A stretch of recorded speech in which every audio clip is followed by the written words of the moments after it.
আজকে আমাদের আদমদিঘি বাজার মাছ বাজারের ভিডিও দিলাম আপনাদের কাছে। এই আদমদিঘি বাজারের ভিডিও আপনারা সবাই দেখবেন এবং ফলো দিয়ে রাখবেন। দেখেন আদমদিঘি বাজারে আমার এই ভাইয়ে এখন একসময় খুব ঘোরাফেরা লোক ছিল, এখন বিশিষ্ট ব্যবসায়িক, একশো গান বাজনা সব বাদ, নাটক গান বাজনা নিয়ে ব্যস্ত ছিল। সেই যেখানে যাবে সেখানে কি গরম দাদা, দাদাকে উনিকে চিনে অথবা চিনে না, তবে যাই হোক এখন খুব ভালো একটা ব্যবসায়িক ব্যবসা করে খাচ্ছে। আপনি কি, আপনার বাবা তো একজন ভালো একটা ব্যবসায়িক ছিল ইলিশের, সেই ইলিশের ব্যবসায়িকের ছেলে, আপনি কি ইলিশের মাছ ব্যবসা করেন? ইলিশ মাছ বেছেন, ইলিশ মাছের আলাগ করেন, কীভাবে আলাগ করা যায়? এটা কত করে কেজি? 1800 টাকা কেজি। এটার ওজন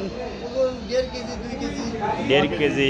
1.5 কেজি 2 কেজি মাছ এটা হবে না, 1.5 কেজি হতে পারে, 1.5 কেজি হতে পারে। মাছটা বড়ই আছে দেখেন, 1800 টাকা কেজি আমাদের আদমদিঘি বাজারে, এই 1800 টাকা কেজি। আচ্ছা ঠিক আছে, আপনি ছোট মাছ, এদের ছোট মাছ আছে, ছোটগুলা কত? ছোটগুলা 700 টাকা কেজি ছোট মাছ। আর মাছ আছে না? হ্যাঁ, ময়না মাছ। মাছের নাম ময়না মাছ হয়? ও আচ্ছা, ময়না ইলিশ। ঠিক আছে, কিস্তিতে মাছ বেছেন? কয় কিস্তি শোধ? 1800 টাকা কেজি 1 বছরে শোধ হবে? হ্যাঁ ঠিক হয়।